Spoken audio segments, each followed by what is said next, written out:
Gentlemen, what is going on today? My name is Ryan Mickler. I'm the host and the founder of this Order of Man podcast and movement. If you don't know what we're all about, my goal is to give you great conversations, tools, resources, access to information, brotherhood, camaraderie, frameworks, whatever it is that you need to thrive and become a more capable, proficient, strong, assertive, bold, courageous man. That's what we're doing here. Now, I will say, got to throw this disclaimer out here. I don't have everything figured out. Never once have I said that I do. And it's evident in my own life personally. And, you guys can see my own failures as well. I don't have this thing figured out, but I'm on a path. I'm on a path to making myself a better man. And hopefully along the way, I can teach you some things that have worked for me and you can use that. We can bring in great guys on this podcast. We've interviewed close to, I believe, 450 incredible men like Jocko Willink and Terry Crews and Tim Tebow and Matthew McConaughey and David Goggins. All of these guys coming on to impart some of their hard-earned wisdom. And hopefully, again, that'll make us better men. Now, today, I want to talk with you about a point that I had made in our brotherhood, the Iron Council.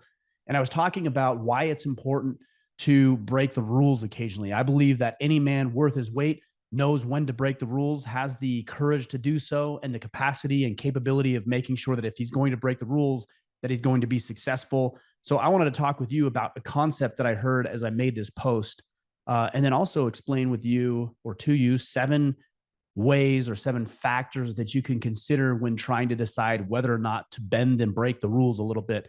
Let me share with you my post first and foremost. Here's what I said. One underrated skill that all of us can work on developing is knowing when to follow the rules and when to break them. If your boss, supervisor, and or lead asks you to do something specific, there's probably a reason for it. As a general guideline, it's best to follow the rules in these scenarios. If you have general instructions and know the intent or desired outcome of the process, it's safer to break a few rules, not laws, in order to achieve the desired outcome. And a disclaimer here is morality and legality are factors to highly consider. Be smart, be innovative, exercise discernment, accomplish the mission at hand, but don't make life harder for your command. And then I asked and solicited some feedback by asking, what factors do you consider when following the rules versus breaking them? Drop them in the comments. I had a lot of good comments from our guys here in the Iron Council, and one came from Josh Fryer. Let me see if I can find this. I had it pulled up and ready to go. Here it is. So from Josh Fryer, he says, and I'm not going to get into the full comment, but he shared a concept called intelligent disobedience. Intelligent disobedience. And this is really what I wanted to focus on today. As I said a minute ago, I believe a man, if he's worth his weight, knows when to break the rules, knows when to follow the rules, knows when to produce the desired outcome and result. And he's willing and able to do that because men generally are more prone and maybe not capable, but more prone of taking risks for the betterment of themselves, their families, their communities, the people they're trying to lead. And if we can't do that by putting ourselves in harm's way at times, by putting ourselves in situations where there's consequences to varying degrees, then what use is it in having us around? We need to understand when to exercise intelligent disobedience. And I say intelligent, or Josh mentioned this, because disobedience in and of itself isn't virtuous. It's not virtuous. If there's something behind the disobedience, like there's a motive for doing so that's going to produce more favorable results, then I would say sure. Or if the rule or the law is immoral in and of itself, then you have the moral requirement and responsibility to disobey that law or that rule. But just for the sake of being a rebel, that's not virtuous. So we need to make sure that we're exercising discernment here. So let me share with you these, again, 7 tips that I believe are going to help us exercise intelligent disobedience a little bit more effectively. And also, I think it's important that we understand that for the most part, we need to operate life in the spirit of the law versus the letter of the law. If we take the spirit of the law and we exercise discernment, which honestly seems to be on the decline. And I think social media has a big part to play in that. People aren't willing to look at what somebody's actually saying. They're using the exact precise word and they're making new definitions of what that might mean. And they're straw man arguments because And we just love to hear ourselves talk and chatter and yap when maybe we know all along we're wrong, but we just don't want to admit that. There are benefits and pros of following the rules, and part of that is that there might be a reason for doing it. Maybe you're learning from somebody who has a system in place that keeps the ball rolling. Maybe they've tried a bunch of different things, and by following these rules or these systems, it creates a more favorable outcome. But sometimes, again, disobedience is important because there might be a better way of doing it, or there might be some sort of moral override to that rule or that law, and that we're required to override what the rule is in order to be moral, virtuous men. Let's break this down. Number one is I think it's really, really important that you articulate and understand what your motive is for disobedience. Okay, there's a growing trend in society today that says just be an asshole, be who you want to be, to hell with everybody else. Doesn't matter what anybody else thinks.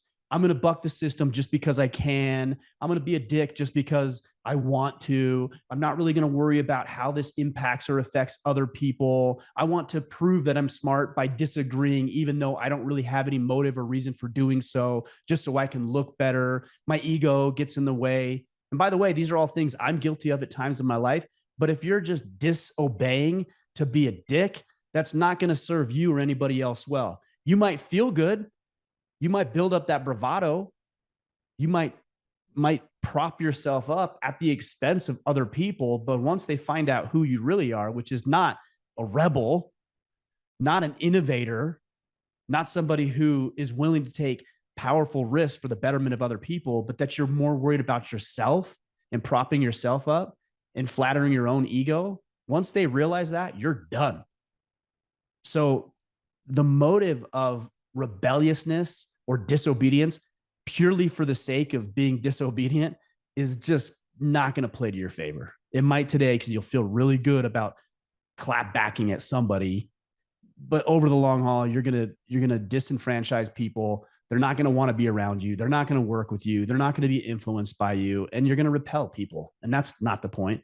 Not to mention, if you're just doing it just because you can, you might actually take on unnecessary risks that drive your own success and the success of the team that you're working in into the ground, which clearly isn't what you want. But if your pure motive is, I just want to be right, I just want to be smart, I just want people to know how good I am, you're going to destroy whatever project and tech credibility you once had. Number two, I think this is a no-brainer, but we need to look at the ethical nature, the moral nature, and the legal nature of the rules and the codes and all of this that we're following or deciding to bend or break a little bit. If there's something in place and there's a moral reason or an ethical reason or even a legal reason as to why that's in place, then I think you ought to look at your decision as to whether to obey or disobey with a little bit more scrutiny, because you can't just break rules just because you want to break them. You can't break rules just because you don't like them. I guess you can, but I think it's really important to consider the moral nature, the ethical nature, and the legal nature. Now, that's not to say, especially as regards to legal, and I'll explain this a little bit more, that's not to say just because there's a legal barrier to what you're about to do that you shouldn't do it. I'm not going to tell you when that would be. You have to decide that for yourself using some of the other factors that I'm going to share with you. But there might be some reasons why you would do that. To take an extreme example, if you're taking your wife into the hospital because her water broke or there's a medical emergency, I think we'd all agree that we're probably going to break the law as it relates to the speed limit. Did you do the right thing or the wrong thing? I would argue you did the right thing. And it required you to break the legal law in order to do the right thing. So you can see that there are scenarios. This is where the discernment comes in. But we really should ask ourselves, is what I'm about to do moral? Is what I'm about to do ethical? And is what I'm about to do legal? If it is, I think you're more likely to say yes, or at least you can feel better about maybe being a little bit disobedient. If not, you need to scrutinize that a little bit more. Number three, we should always be asking, why is this rule in place? This happens a lot in the business sphere. Your employer, your team leader, somebody might ask you to do something a certain way and you don't like it. You don't like it because maybe it takes too long, or you don't like it because it adds to your plate, or you think there's a better way of doing it. And all of that might be true, but we have to ask ourselves, why is this rule in place? Maybe it's there for a reason. And maybe you're making decisions to disobey based on faulty, inaccurate, or incomplete information. And if you're doing that, you're going to create problems for yourself, you're going to create problems for your team, and you're going to create problems for your employer. I'm talking about it specifically in the context of a business. If there's a rule in place and you do it your own way without taking into consideration that that's already been thought of, that we've already gone through that, and that they want you to do it this particular way for a reason, you're gonna ostracize yourself and you're gonna get yourself into trouble.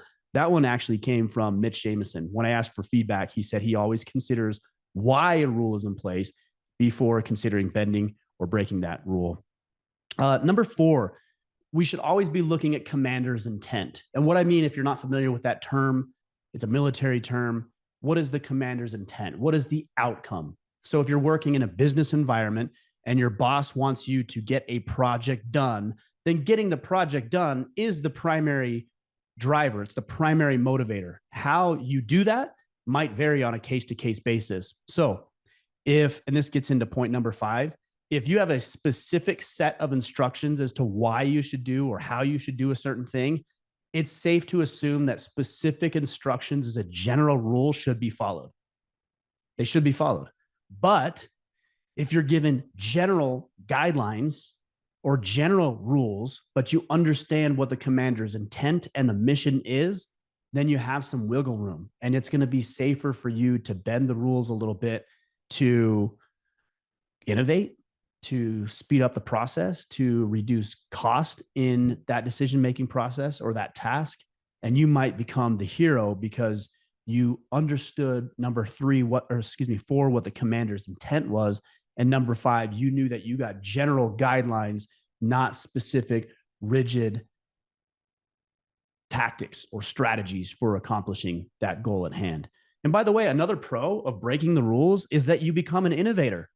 If you do this right, if you do this wrong, you're going to be ostracized. You're not going to be looked at favorably. If you take these factors into consideration and you bend the rules, but you accomplish the task at hand, you're going to be acknowledged and recognized as somebody who's willing to take risks, somebody who's willing to try new things, somebody who's willing to adapt and improvise and overcome obstacles that other people weren't able to overcome. And you make yourself more valuable by being able to bend and break rules as necessary within the confines of what we're talking about here. Number 6, are you willing to deal with the consequences?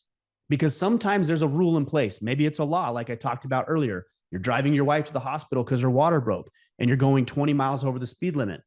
You might get pulled over. You might get yourself a ticket. Are you willing to deal with the consequences? If you're not, then you need to be more cautious about breaking rules.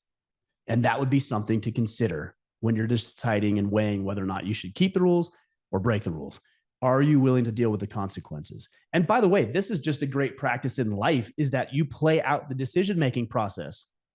Like, too many of us make decisions on instinct and our gut, and we just say go, and we don't think about the ramifications of it, positive or negative, and we just go with it. And then all of a sudden we find ourselves shocked that it didn't work out or it played out in a different way than we thought it would. Consider how your decisions are going to play out and what type of results they're going to produce, favorable or unfavorable. And whatever they are, if you're confident in knowing that I made the right decision, but I may have to deal with the consequences, then you might be more prone to taking those risks and trying new things. But don't do it in ignorance. Do it with knowing what the consequences are, what the results are, and asking yourselves whether or not you're willing to face up like a man and take the result, the consequences of your actions like a man. Number 7, we also want to consider the fallout. So this is not just the consequences for you. This is the consequence of for the people around you. Guys, we don't make decisions in a vacuum. We don't operate in this environment where the decisions we make are completely independent from how it's going to impact and affect other people. If you show up in powerful and positive ways, that's going to impact people powerfully and positively. If you show up in dangerous and destructive ways, then that puts your family, your friends, your colleagues, your coworkers, your neighbors at unnecessary risk.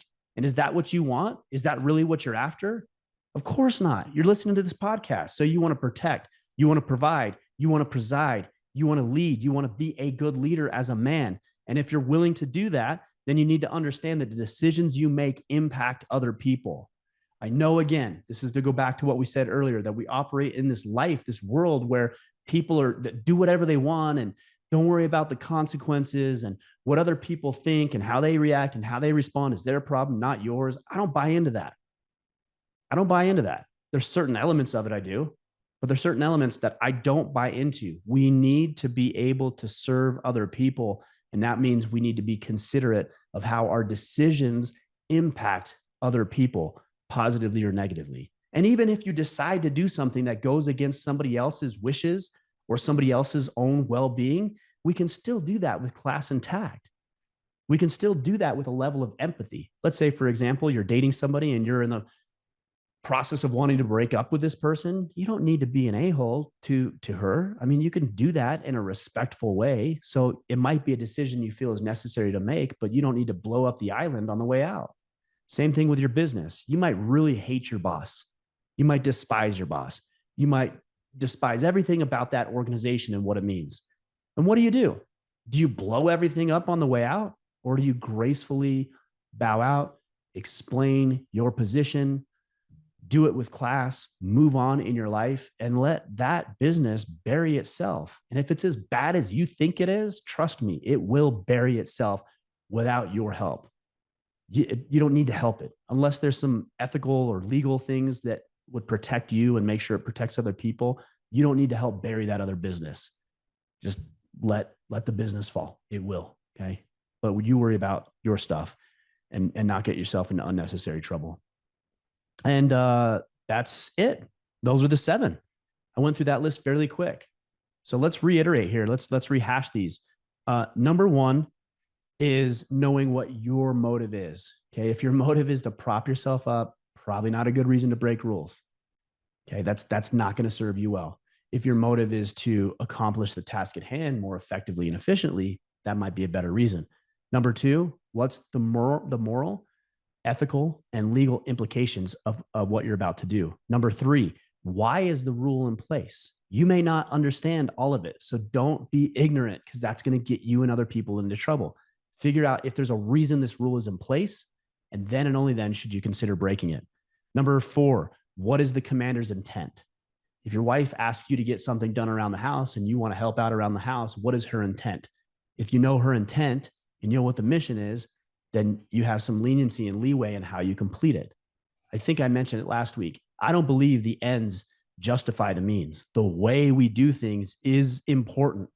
The outcome's important, sure, but the way that we accomplish it is. So I'm not saying that the ends justify the means, but I am saying that there might be reasons those rules are in place and we need to know what they are.